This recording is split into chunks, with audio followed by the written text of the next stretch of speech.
বিসমিল্লাহির রহমানির রহিম। এখানে উপস্থিত ভাই বোনেরা, আসসালামু আলাইকুম। আপনারা সবাই ভালো আছেন? বিশেষ করে যারা আমার সাথে গাছের চারা রোপণ করবেন, সবাই ভালো আছেন? আচ্ছা, আমি আছি আলহামদুলিল্লাহ ভালো। আপনাদের দোয়া। এখন আমরা এখানে আজকে খুব সম্ভবত প্রায় 350 মতন চারা রোপণ করবো এই খালের দুপাশে। এ পাশে না, শুধু দুই পাশে 350 মতন চারা রোপণ করবো। আপনারা আমাদের দলের বিভিন্ন নেতাকর্মী সহ এলাকার মানুষ এখানে আছেন।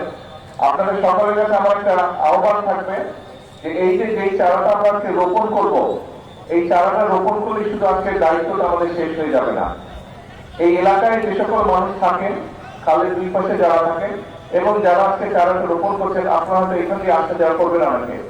আর বিশেষ করে এলাকায় যারা থাকেন, আমি আপনাদের সকলকে অনুরোধ করবো যে এই প্রত্যেকটি গাছের, এই 350 গাছের যত্ন আমাদেরকে নিতে হবে। এই খালটা দেখেন কি সুন্দর, খালটা বয়ে যাচ্ছে। এই গাছটা ইনশাআল্লাহ যখন বড় হবে, তখন এই খালটা দেখতে আরো অনেক সুন্দর হবে। এই খালের পাড় দিয়ে যতটুকু আমি দেখলাম, নিশ্চয়ই বিকেল বেলায় মানুষ আসে, মানুষ বসে, এই যে বেঞ্চগুলোতে বসে। এই গাছগুলো যখন বড় হবে, গাছগুলো দেখতে আরো সুন্দর হবে, তখন বসতে আরো ভালো লাগবে। এবং বেঞ্চের কাছে যেহেতু গাছগুলো স্বাভাবিক, গাছটা বড় হলে বাতাস যখন উঠবে, বেঞ্চে যারা বসে থাকবেন তারা নিশ্চয়ই আপনারা তখন বাতাসটাও আরামটা বোধ করবেন। একই সাথে আপনাদের কাছে আরেকটা আমার অনুরোধ থাকবে, এই যে খালটার নাম কি? সাগরদিঘি খাল। সাগরদিঘি খাল, এই খালটা এই এলাকার জন্য নিশ্চয়ই অত্যন্ত গুরুত্বপূর্ণ একটা খাল, সিটি কর্পোরেশনের খাল। এই খালটার যত্ন করাও কিন্তু শুধু সিটি কর্পোরেশনের একার দায়িত্ব না। এই খালটার যত্ন করা, খালের দুপাশে যে সকল মানুষ আছেন, সকলকে আমাদেরকে এই খালটার যত্ন করতে হবে। আমরা যত্ন করতে, এই যে দেখবেন এই খালটা নিয়ে, এই খালটার মধ্যে পানির মধ্যে অনেক সময় অনেক বোতল টোতল আছে, এগুলো মিশে যাচ্ছে, প্লাস্টিকের বোতল, পলিথিন, কাগজ, টিস্যু পেপার সহ আরো বিভিন্ন। অর্থাৎ আমরা যারা এখানে আসি, পার্কে এসে হয়তো পানিটা খেলাম, ফেলে দিলাম খালের মধ্যে। আপনাদের কাছে আমার বিনীত অনুরোধ থাকবে যে এখানে আপনারা যারা উপস্থিত আছেন, সকলে আপনারা যখনই যার সাথে দেখা হবে, দয়া করে প্রত্যেককে বলবেন যে খালের মধ্যে আমরা এগুলো ফেলবো না।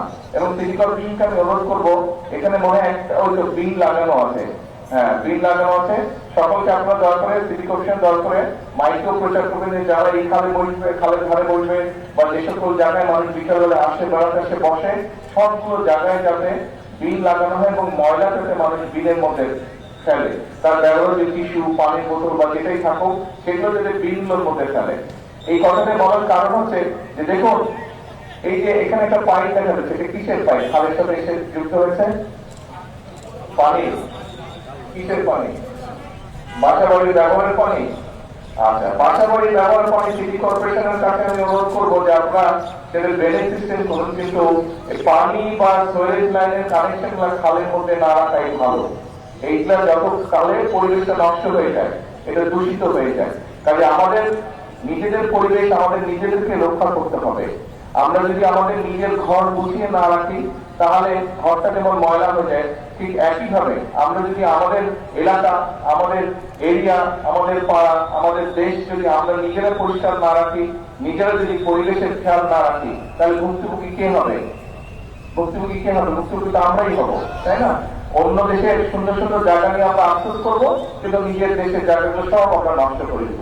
কাজে আসেন আসেন আমরা সকলে মিলে, মুক্তিযুদ্ধ যখন হয়েছিল, ধর্ম নির্বিশেষে সকল মানুষ মিলে, ধর্ম বর্ণ নির্বিশেষে সকল মানুষ মিলে আমরা যুদ্ধ করে দেশ স্বাধীন করেছিলাম। এই মাত্র কয়েকদিন আগের কথা, আমরা এই দেশ থেকে স্বৈরাচারকে বিদায় করেছি।